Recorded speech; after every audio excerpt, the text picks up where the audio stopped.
तो प्यारे बच्चों, आज हम चैप्टर नंबर 9 की बात करने जा रहे हैं, ट्रिग्नोमेट्री का। ये दूसरा पार्ट है। इस चैप्टर का नाम है सम एप्लीकेशंस ऑफ ट्रिग्नोमेट्री। तो इस चैप्टर का पहला सवाल देखने से पहले दो चीज़ें ध्यान रखनी है। इस चैप्टर में पहली चीज़ तो हमें वो फार्मूला याद रखना है जो हमने पहले लिखाया था, पंडित बद्री प्रसाद अपान हर हर बोले। और दूसरा कुछ वैल्यूज हमें याद रखनी है, जो साइन कास टेन थीटा की वैल्यूज की टेबल हमने आप लोगों को फॉर्म करना पहले बता चुके हैं हम। उसका लिंक जो है मैं इस वीडियो के डिस्क्रिप्शन बॉक्स में दे दूंगा। तो वो टेबल हमको लर्न होनी चाहिए कि किसकी वैल्यू कितनी होती है, जैसे साइन 30 की वैल्यू कितनी होती है या tan 90 की वैल्यू कितनी होती है। और एक चीज और ध्यान रखनी है, इस चैप्टर में सबसे ज्यादा यूज tan थीटा का होगा। जनरली बाकी क्वेश्चंस पे डिपेंड होगा। इस फार्मूले का यूज करके हम जान जाएंगे किस एंगल का हमको या किस थीटा की वैल्यू का यूज करना है। तो फर्स्ट क्वेश्चन पे आते हैं। फर्स्ट क्वेश्चन कहता है, a circus artist is climbing a 20 metre long rope which is tightly stretched and tied from the top of a vertical pole to ground. Find the height of the pole if the angle made by the rope with the ground level is 30 degree. तो इस question का figure यहाँ पर बना हुआ है। इस figure को ध्यान से देख लें, उससे ये क्वेश्चन हो जाएगा। तो ये फिगर हमने ड्रा कर लिया है। इसी फिगर को ध्यान से देख लेना है। यहाँ पे हमारा एक ट्रायंगल दिया है ABC। इस ट्रायंगल में यहाँ पे 90 डिग्री का एंगल हो जाता है और ये एंगल 30 डिग्री गिवन है। साथ ही इसकी ये हाइपोटेनस दी हुई है आपकी इस क्वेश्चन में 20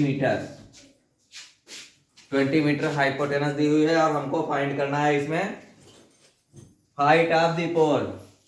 height of the pole A B हमको फाइंड करनी है।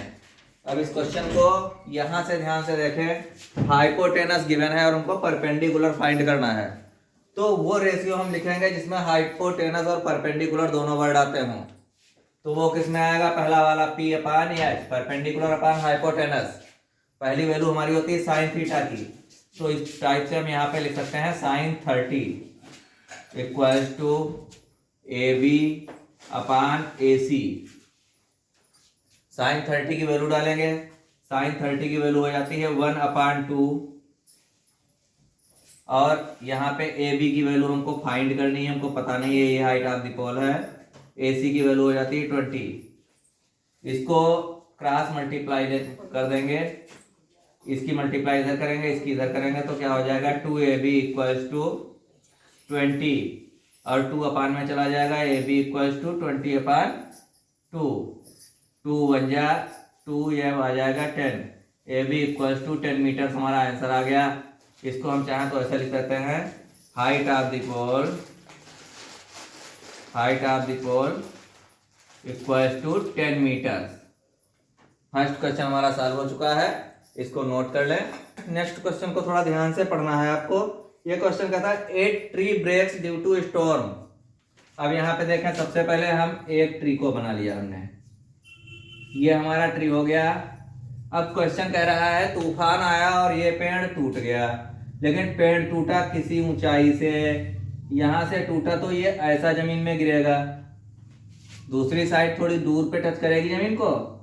बस इसी बात को ध्यान में रखना है। तो हमारा जब ट्री पूरा खड़ा हुआ था तो इसकी लंबाई थी AB, ये हम अज्यूम कर लेते हैं। अब आंधी आई और पेड़ यहां से टूट गया, इस पॉइंट को हमने C ले लिया। ये C पॉइंट से टूटा और जमीन में टच हुआ जाके D पॉइंट पे, यहाँ पे D ले लेते हैं। अब जब ये टूटेगा तो ये पेड़ की जो रूट है, जो स्टेम खड़ा हुआ है बचा हुआ, उससे कुछ दूरी पर ही टच होगा जाके। इस चीज को ध्यान रखना है। अब देखें क्वेश्चन को पढ़ना बेटा बहुत जरूरी है, ध्यान से। A tree breaks due to storm and the broken part bend so that the top of the tree touches the ground making an angle 30 degree with it. यहाँ पे ये एंगल पेड़ बना रहा है 30 डिग्री का, 30 डिग्री का एंगल फॉर्म कर रहा है। आगे क्वेश्चन को देखते हैं। The distance between the foot of the tree and the point where the top touches the ground is 8 metre. ये डिस्टेंस 8 मीटर हो गई। क्वेश्चन कह रहा है ट्री के फुट से पेड़ की जो बची हुई खड़ी हुई स्टेम है वहां से उसके नीचे के पॉइंट से पेड़ जहां पे टूटने के बाद टच हुआ जाके है वो डिस्टेंस हमारी 8 मीटर है। क्वेश्चन को अगर आप सही से समझ जाएंगे बहुत जल्दी सॉल्व हो जाएगा। अब हमको फाइंड करनी है इस पूरे पेड़ की डिस्टेंस कि पेड़ टूटने से पहले इसकी कुल लंबाई कितनी थी। इट मीन्स हमको फाइंड करना है ए बी लेंथ कितनी थी। अब देखिए पेड़ यहाँ से टूटा है तो यहाँ पे सॉरी ये गलती हमने कर दी, डी डाल दिया। यहाँ पे हमको यही पॉइंट डाल लेना है, ए वाला आया है नीचे, ठीक है। अब पेड़ यहाँ से टूटा है तो अगर हम BC निकाल के और AC निकाल के दोनों को एक में जोड़ें तब हमको पेड़ की पूरी डिस्टेंस मिलेगी, लेंथ हाइट मिलेगी सॉरी, कि यह टूटने से पहले कितना था। तो इसके लिए हम एक एक करके इसको सॉल्व करेंगे। पहले या तो हाइपोटेनस फाइंड कर लें या परपेंडिकुलर फाइंड कर लें। बेस हमको यहाँ पर गिवन है तो यहाँ पर फर्स्ट फार्मूला देखें इसमें बेस आता हो, ये बेस अपान हाइपोटेनस हमारा आता है, फर्स्ट साइन होता है, सेकंड कोज होता है। कोज में तो हम यहाँ पर cos थीटा अप्लाई कर देंगे, क्या लिखेंगे cos 30। cos 30 इक्वल टू क्या हो जाएगा, बेस अपान हाइपोटेनस। ये बेस अपान हाइपोटेनस हो जाता है। बेस हमारा है 8, हाइपोटेनस इस क्वेश्चन में है हमारा AC। तो cos 30 की वैल्यू होती है बेटा √3/2 equal to 8/AC। Cross multiply करेंगे, ये हो जाएगा √3AC इक्वल्स टू 8 इंटू 2, 8 2 जा 16। इस हिसाब से AC आ जाएगा। ये √3 मल्टीप्लाई में इधर जाएगा डिवीजन में 16/√3। इक्वेशन फर्स्ट फॉर्म हो गई यहाँ पे। अब देखिए हमारे पास ये साइड हमारी आ गई AC, हाइपोटेनस। अब हमको परपेंडिकुलर निकालना है, इसको भी हम बेस से ही फाइंड कर लेते हैं। बेस अपान परपेंडिकुलर फार्मूला या परपेंडिकुलर अपान बेस tan थीटा का होता है। tan 30 इक्वल्स टू हो जाएगा परपेंडिकुलर अपान बेस। परपेंडिकुलर इसमें है BC, बेस है 8। tan 30 की वैल्यू 1/√3 होती है equals to BC upon 8। Cross multiply करेंगे, 8 इधर चला जाएगा, √3 इधर चला जाएगा।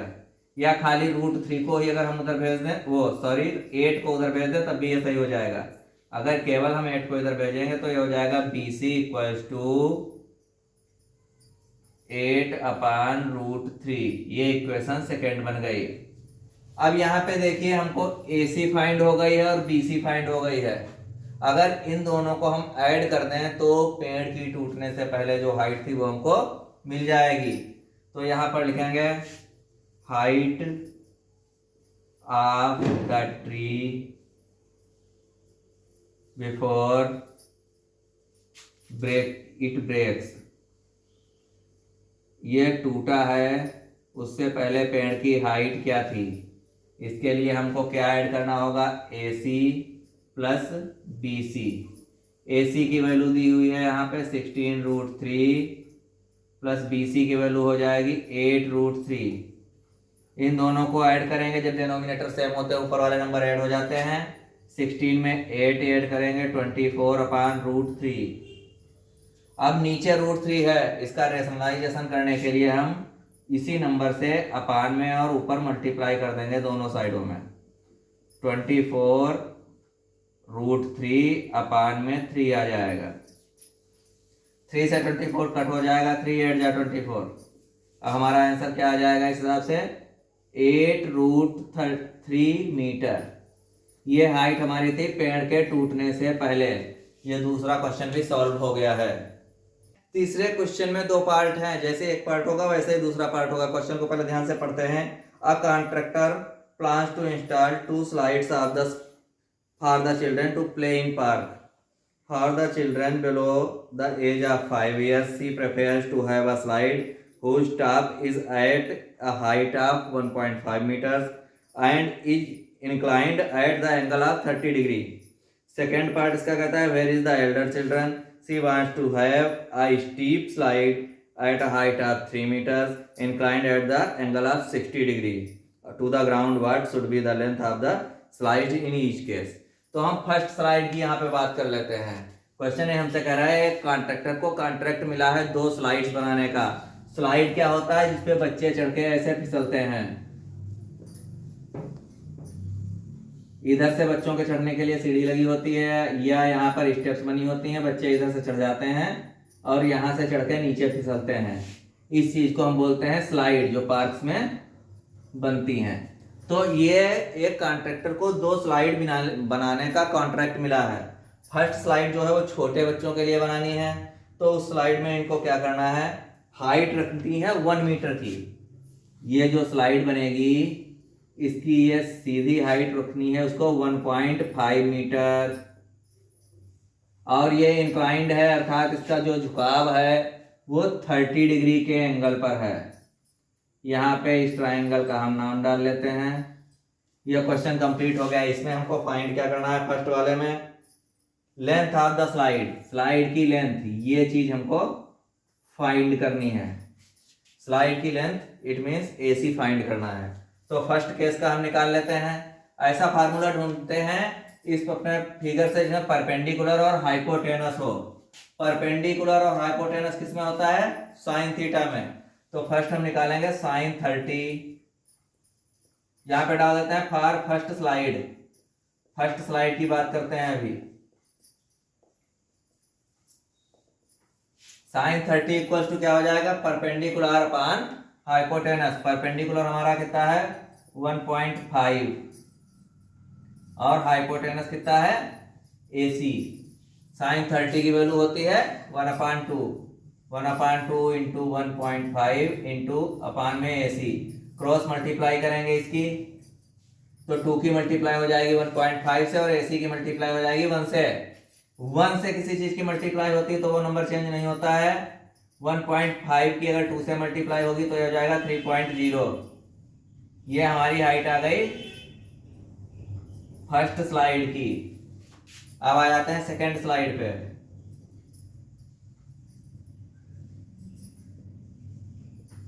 यहां पे डाल देते हैं for second slide. Second slide में क्वेश्चन क्या कहता है, बिल्कुल सेम सब कुछ यही है। अब इसका थोड़ा डायमेंशंस बढ़ घट गए हैं। क्या हो गए हैं, ये हाइट यहाँ पे हो गई है 3 मीटर और एंगल हो गया है 60 डिग्री। इसका नाम डाल देते हैं PQR। इसमें हमको फाइंड करना है PR। फार्मूला वही यूज करेंगे साइन, लेकिन यहाँ पे जब एंगल चेंज हुआ तो 60 डिग्री लगा देंगे। साइन 60 डिग्री इक्वल टू क्या हो जाएगा, perpendicular upon hypotenuse, perpendicular 3 hypotenuse PR। Sine 60 की वैल्यू अगर निकालेंगे हम तो क्या हो जाएगी, साइन 60 की वैल्यू आप लोग देख रहे हैं थोड़ा ध्यान से, √3/2 होती है। कितनी होती है, √3/2 equals to 3/PR। Cross multiply करेंगे, √3 की मल्टीप्लाई हो जाएगी PR से, 2 की मल्टीप्लाई हो जाएगी 3 से, PR निकालेंगे तो ये √3 मल्टीप्लाई वाला अपान में चला जाएगा। इसको रेशनलाइज करने के लिए √3 से ही डिनोमिनेटर में और नोमिनेटर में मल्टीप्लाई कर देंगे। इस हिसाब से आ जाएगा √6 √3 अपान में 3 से ये कट हो जाएगा 6 और आपका आंसर आ जाएगा 2√3 मीटर। ये आपकी आ गई सेकेंड स्लाइड की लेंथ। यह क्वेश्चन नंबर 3 भी सॉल्व हो चुका है। इसके बाद अब आते हैं क्वेश्चन नंबर 4 पे। इस क्वेश्चन में एक टावर की बात हो रही है। क्वेश्चन क्या कहता है, the angle of elevation of the top of A tower from A point on the ground which is 30 meter away from the foot of the tower is 30 degree. Find the height of the tower. एक tower सबसे पहले हमको farm कर लेना है। इस tower का नाम हमने रख लिया है AB। अब क्वेश्चन क्या कहता है, इस टावर का एक पॉइंट पे ग्राउंड पे कहीं पे एंगल ऑफ एलिवेशन है जो वो फार्म हो रहा है 30 डिग्री का। कितना फार्म हो रहा है, 30 डिग्री का। इस पॉइंट को हमने लिख दिया C। और इसमें और एक बात कही गई है कि टावर के बॉटम से यहाँ की जो हाइट है, ये डिस्टेंस है, सॉरी, ये 30 मीटर है। क्वेश्चन को ध्यान से देखेंगे। Which is 30 metre away from the foot of the tower. Tower के फुट से डिस्टेंस 30 मीटर है और हमको फाइंड करनी है height of the tower. Question बहुत इजी है, इसमें हमको AB फाइंड करना है। तो यहाँ पर हम परपेंडिकुलर फाइंड करना है। परपेंडिकुलर और बेस वाला फार्मूला लगाएंगे, tan थीटा हो जाएगा। क्या लिखेंगे? tan 30 equals to perpendicular AB upon में बेस 30। tan 30 की वैल्यू होती है 1/√3 इक्वल्स टू AB अपान में 30 डाल देंगे। इसको क्रॉस मल्टीप्लाई करने के लिए इसकी इधर मल्टीप्लाई, इसकी इधर 30 की 1 से मल्टीप्लाई होगी, √3 की AB से होगी, √3AB इक्वल्स टू 30 डिग्री। 30 की 1 से होगी 30 ही आएगा। AB इक्वल्स टू 30 अपान √3, दोनों जगह √3 से नीचे ऊपर मल्टीप्लाई करेंगे क्योंकि हमने डिनोमिनेटर का रेशनलाइजेशन करना है। 30√3 अपान में 3 1 जा 3 1 जा 3, ये हमारा आ गया 10√3 मीटर। ये हमारा क्या आ गया? Height of the tower. अब ये क्वेश्चन उम्मीद है अच्छे से समझ में आ गए होंगे आप लोगों को।